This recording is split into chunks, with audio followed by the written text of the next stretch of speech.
Assalamualaikum warahmatullahi wabarakatuh. Innal hamdalillah nahmaduhu wa nasta'inuhu wa nastaghfiruh wa na'udzu billahi min shururi anfusina wa min sayyiati a'malina. Man yahdihillahu fala mudilla lahu wa man yudlil fala hadiya lahu. Ashhadu an la ilaha illallah wahdahu la sharika lahu wa ashhadu anna Muhammadan 'abduhu wa rasuluh.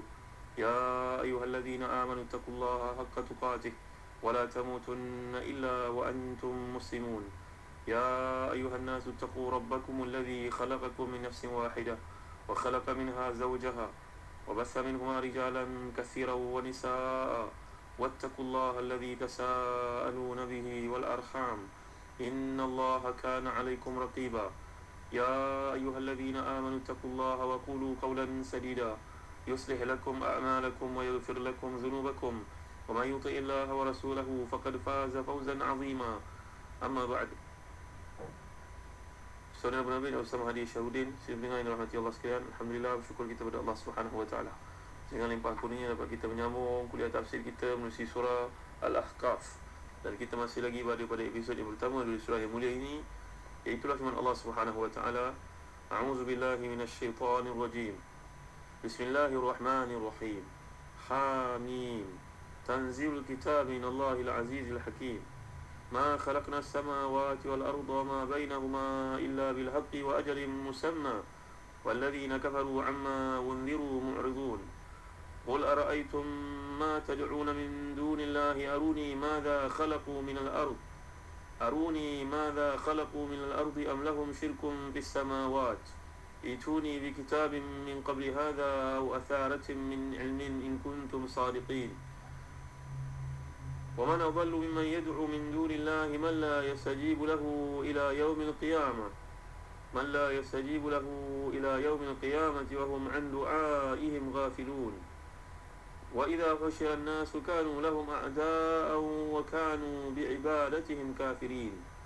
صدق الله العظيم.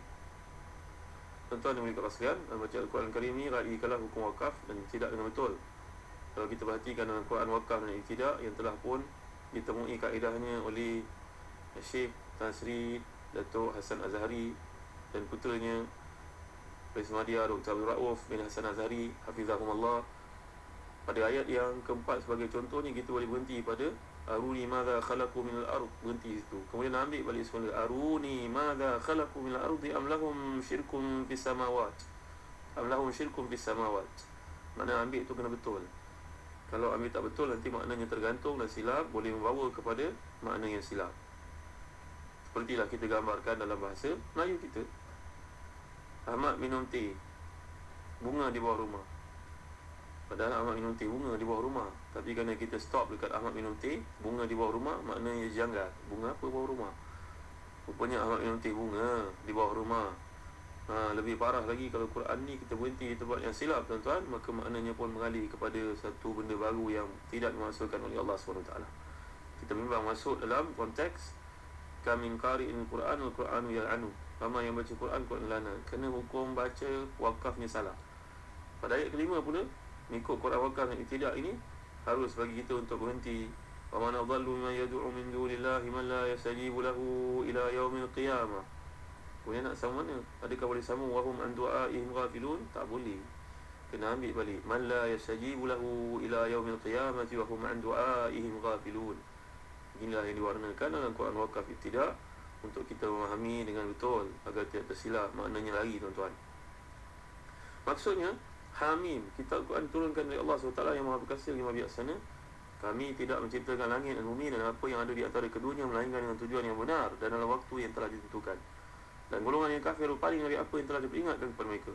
Katakanlah, terangkanlah kepadaku tentang apa yang kamu sembah selain Allah. Perlihatkanlah kepadaku apakah yang telah mereka ciptakan dari bumi ini, atau apakah mereka bersyarikat dengan Allah dalam penciptaan langit.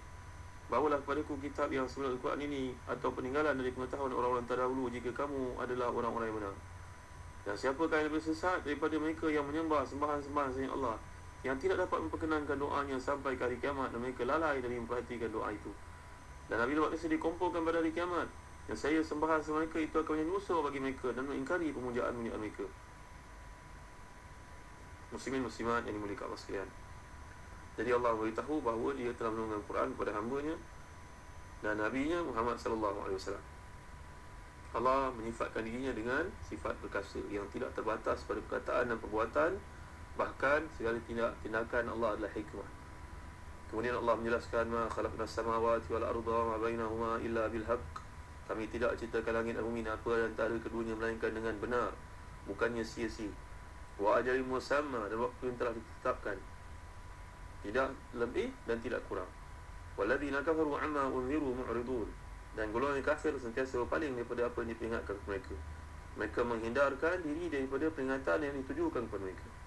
Allah menurunkan Al-Quran, mengutus Nabi Muhammad sallallahu alaihi wasallam, tapi semuanya tidak diindahkan oleh mereka.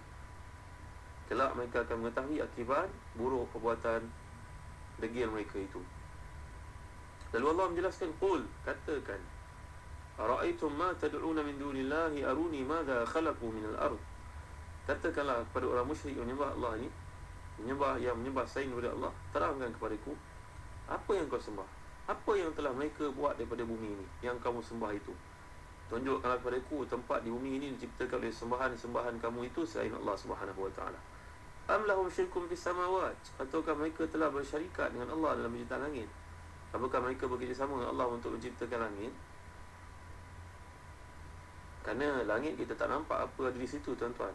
Dengan sebab itu kata Ibn Ashur dalam tafsirnya, dengan sebab itu Allah sebut di sini, am lahum syirkum fis samawat. Tidak dikatakan di sini oleh Allah, madza khalaqu minal ardi was samawat, apa yang mereka ciptakan di langit dan di bumi. Kerana langit kita tak nampak apa dari situ, tuan. Tapi yang ada di bumi ni semua kita nampak. Pokoknya, lautannya, tasiknya, batunya, cuacanya, bunga-bungaannya. Maka benda yang kita nampak Allah sebut sebagai khalaqu. Tapi benda yang kita tak nampak di langit, apa yang terdapat di situ, syirk. Memang kamu tidak nampak, maka memadailah digunakan perkataan syirk saja. Jadi golongan yang disembah ini tidak ada hubungan dengan Allah SWT, tidak ada kaitan langsung, tak ada buat usaha sama dengan Allah pencipta langit bumi, terlibat, terbabit, tak ada. Mereka tak memiliki apa pun kalau layak dipanggil mereka.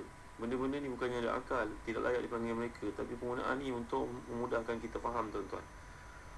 Jadi semuanya kekuasaan, kerajaan, pengaturan, segalanya hak Allah Subhanahu wa taala. Boleh ke engkau menyembah selain Allah yang mampu buat benda ni semua? Ini satu soalan. Soalan ni berbentuk istihza. Soalan ni bentuk untuk menghina, taubih, mencela perbuatan yang tidak berasaskan pada akal yang murni itu. Kan itu Allah gambarkan, ituni bi kitabin min qabli hadha, bawakan kepadaku kitab sebelum Al-Quran yang diturunkan Allah SWT kepada para Nabi, yang menyuruh kalian menyembah patung-patung dan juga tokong-tokong dan segala benda yang ada di depan kamu itu. Au asaratin min ilmi, ataupun peninggalan dari pengetahuan orang terdahulu. Asaratin ni, tuan-tuan, asar, kalau kita belajar di hadis ada dipanggil asar, asar sahabi. Asar ni maknanya kaul ataupun kata-kata para sahabat. Sebagai contohnya yang kita pelajari, kata Sayyidina Ali, beramallah kamu seolah-olah kamu akan mati pada esok hari, dan bekerjalah kamu seolah-olah kamu akan hidup selama-lamanya. Itu bukannya hadis, itu adalah asar daripada Sayyidina Ali karamallahu wajhah.